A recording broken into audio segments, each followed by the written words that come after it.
From my hospital bed, I connected to intravenous drips. I turned on the small television overhead just to break the silence. A regional news broadcast was airing a feature on a luxury cruise ship departing from the local harbor. As the camera panned across cheering passengers on the upper deck, my heart stopped. Standing at the railing, holding champagne glasses and laughing were my parents, my sister, and my husband. Cold sweat broke out across my forehead as I grabbed my phone and checked my banking app. A fresh charge of $14,500 to my primary credit card had just gone through under the merchant name Oceanic Luxury Cruises. Hands shaking, I dialed my husband. "Where are you right now?" I asked. "At work, babe." "Drowning in meetings," he answered smoothly. I smiled slightly through my tears. "Enjoy yourself," I whispered, making up my mind to end it all. Their free ride, that is. My name is Alicia Thomas. I'm 34 years old, and up until a few days ago, I genuinely believed I was surrounded by people who loved me. I was lying in a cold hospital bed connected to intravenous drips and recovering from an unexpected emergency surgery. The physical pain was intense, but the sheer loneliness was worse. None of my family had stayed behind to watch over me. To break the heavy silence of the room, I reached for the remote and turned on the small television mounted overhead. A local news broadcast was airing a live feature on a massive luxury cruise ship setting sail from the harbor. The camera zoomed in on the cheering passengers on the sunlit upper deck. That was when my blood ran completely cold. Standing right at the VIP railing, clinking champagne glasses, and laughing without a care in the world, were my parents, my younger sister, and my husband, Mark. My heart pounded against my ribs. Sweating profusely, I grabbed my phone from the bedside table and unlocked my banking app. Resting right at the top of my recent activity was a pending transaction alert. $14,500 charged to my personal high-limit credit card issued directly to Oceanic Luxury Cruises. With my hand shaking so violently I could barely hold the phone, I dialed Mark's number. He answered on the fourth ring, sounding completely relaxed. "Where are you right now?" I asked, keeping my voice as steady as possible. "At work, babe," Mark replied smoothly without a second of hesitation. "Drowning in back-to-back meetings." "How are you holding up?" I stared at his laughing face on the television screen, took a quiet breath, and smiled slightly through my tears. "Enjoy yourself," I whispered, making up my mind right then and there to end it all. For years, I had been the sole financial backbone of my family. As the founder and principal architect of my own design firm, I worked grueling 80-hour weeks to build a life of stability and comfort. But somewhere along the way, my hard work turned into an expectation, and my success became a community chest for everyone around me. My husband Mark was an expert at making excuses. Every job he took ended within months due to difficult management or toxic workplace culture, leaving him perpetually unemployed or launching vague personal ventures that never earned a single dollar.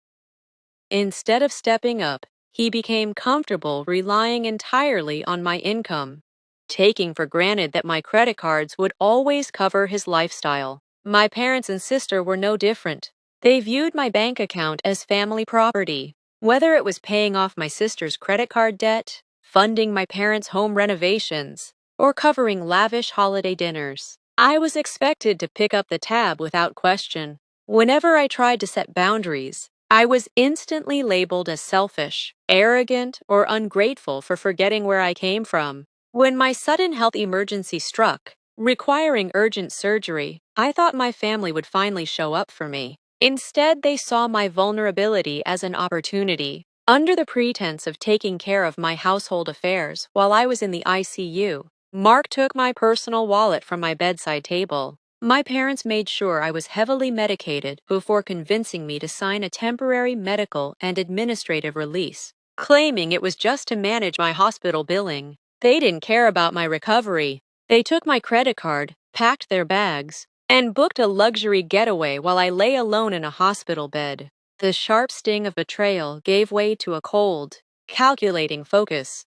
Instead of screaming into the phone or confronting Mark immediately, I chose silence. I needed time to gather facts, secure my assets, and ensure they couldn't wiggle their way out of what they'd done. The next morning, I bypassed my family entirely and called someone I could actually trust, my personal assistant, Sarah. Within 2 hours, Sarah arrived at my hospital room equipped with my backup laptop, secure files, and a confidential connection. I also brought in my corporate attorney, David, via encrypted video call right from my bedside.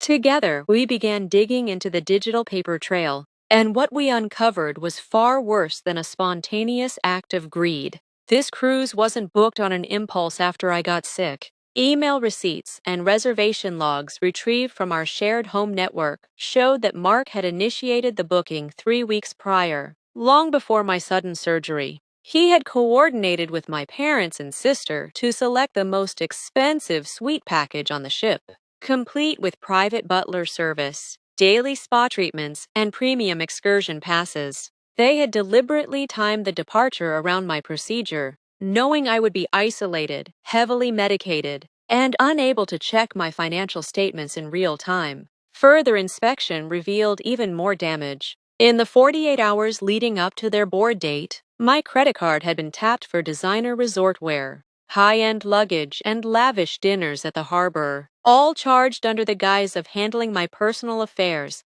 They thought my emergency was their vacation fund. They assumed I would be too weak, confused, or forgiving to hold them accountable once they returned. But sitting in that hospital room, surrounded by printed evidence, I realized my forgiveness was officially out of stock. While my husband and family were sipping cocktails in the middle of the ocean, completely cut off from cellular service, I went to work from my hospital bed. They thought they had left me helpless, but they had actually given me 3 uninterrupted days to dismantle their entire setup. First, I had David draft an immediate revocation of the administrative and medical releases I had signed under sedation. Next, I called my credit card issuer's fraud department. I officially reported the card stolen and contested the $14,500 cruise charge alongside every luxury purchase made in the preceding 3 days. I provided police report numbers for theft and elder-adjacent administrative fraud, establishing that I was hospitalized when the transactions occurred.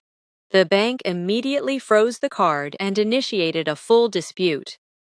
Then I turned my attention to our shared life. I instructed my bank to freeze all joint accounts with Mark, transferring my personal business earnings into a brand new isolated corporate account. I called locksmiths to our home, revoking Mark's smart lock access and changing the physical keypads while scheduling movers to pack up every single item belonging to him, my parents, and my sister that was stored on my property. Finally, David prepared a comprehensive legal packet, formal divorce papers citing financial fraud, civil asset recovery claims, and formal eviction notices. By the time I was discharged from the hospital on day 4, every financial avenue they relied on had been shut down. All of Mark's credit lines were frozen. The house was rekeyed, and the cruise line's billing department was formally notified that the credit card used for their onboard folio was under active criminal fraud investigation. They were out at sea, living like royalty on borrowed time, completely oblivious to the fact that the moment they stepped back onto land, the trap would spring. The cruise ship finally docked back at the port early on Sunday morning. Mark, my parents, and my sister strolled toward the disembarkation terminal, thoroughly pampered and completely unaware of the storm waiting for them on dry land. Their first reality check happened right at the ship's guest services desk. When they attempted to settle their final onboard account, which included thousands of dollars in room service, spa treatments, and top-shelf alcohol, the system immediately flagged their primary payment method as fraudulent and frozen. Within seconds, guest services officers stepped in, informing Mark that the card holder had reported the card stolen and contested all charges. Panic set in instantly. Mark tried pulling out his secondary credit cards only to discover every single joint account had been frozen or closed. My parents and sister frantically searched their purses, but their personal cards were either maxed out or declined on the spot. They were stranded inside the terminal, surrounded by luggage with crew security demanding an immediate alternative payment of over $18,000 to clear their onboard balance. To make matters worse, two Port Authority officers were standing nearby. Because I had filed a formal report regarding the stolen credit card used to book the cruise line's fraud unit had flagged their reservation. They weren't permitted to leave the terminal grounds with their luggage until they provided full personal identification and signed formal acknowledgments of the disputed debt. Standing in the crowded terminal, surrounded by judging onlookers and stern officials, my family's facade of wealth and entitlement crumbled. For the first time in their lives, they were forced to face the harsh reality of their actions, completely cut off from my wallet and completely out of options. I sat calmly behind the mahogany desk in my private office, my legal counsel seated beside me. A half hour after they finally managed to scrape together basic transportation, the double doors burst open. Mark, my parents, and my sister marched into the room, flushed with fury, exhausted, and holding stacks of Port Authority receipts. "Have you completely lost your mind?" Mark demanded, slamming his fist onto the table. "You embarrassed us. You canceled the cards, blocked the locks on the house, and left us stranded at the port like criminals." My mother stepped forward, her hands trembling with outrage. "Alicia, how could you be so cruel? We took that trip for us as a family. We were under so much stress watching you in that hospital bed. We needed a break to recharge." I didn't blink. I didn't raise my voice. I simply pressed play on a small speaker on my desk. Mark's recorded voice filled the room. "At work, babe, drowning in meetings." The color drained from his face instantly. The room went dead silent. David smoothed his suit jacket and placed 4 thick manila envelopes on the table. "You are being formally served," he announced smoothly. These documents include a petition for divorce citing intentional fraud, eviction notices from Mrs. Thomas's primary residence, and a civil lawsuit demanding full restitution of $14,500 plus all secondary unauthorized charges. My sister began to cry while my father sputtered trying to find words. Mark stood frozen, looking at me as if he were seeing a complete stranger. "You thought I was weak because I was in a hospital bed," I said quietly. "Now you can pay for your own vacation." The months following that day were filled with hard boundaries and clean breaks. Mark tried repeatedly to send long apologetic text messages begging for a second chance, but I kept all communications strictly through David. When the divorce was finalized, Mark was left with no assets, a ruined credit score, and a court order to repay his share of the fraudulent expenses.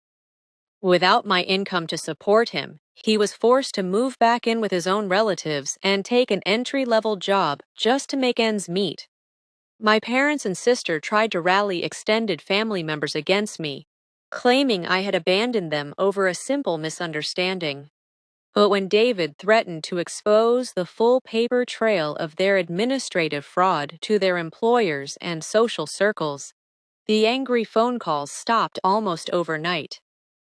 As for me, I fully recovered from my surgery and took back complete control of my life and business. I remodeled my home, traveled to places I actually wanted to see, and invested my money back into my own future. Standing up to the people who took advantage of me was terrifying, but it was the most liberating decision I ever made. Thank you for watching my story. If you were in my shoes, would you have handled things the same way? Let me know in the comments below. And don't forget to like and subscribe for more stories.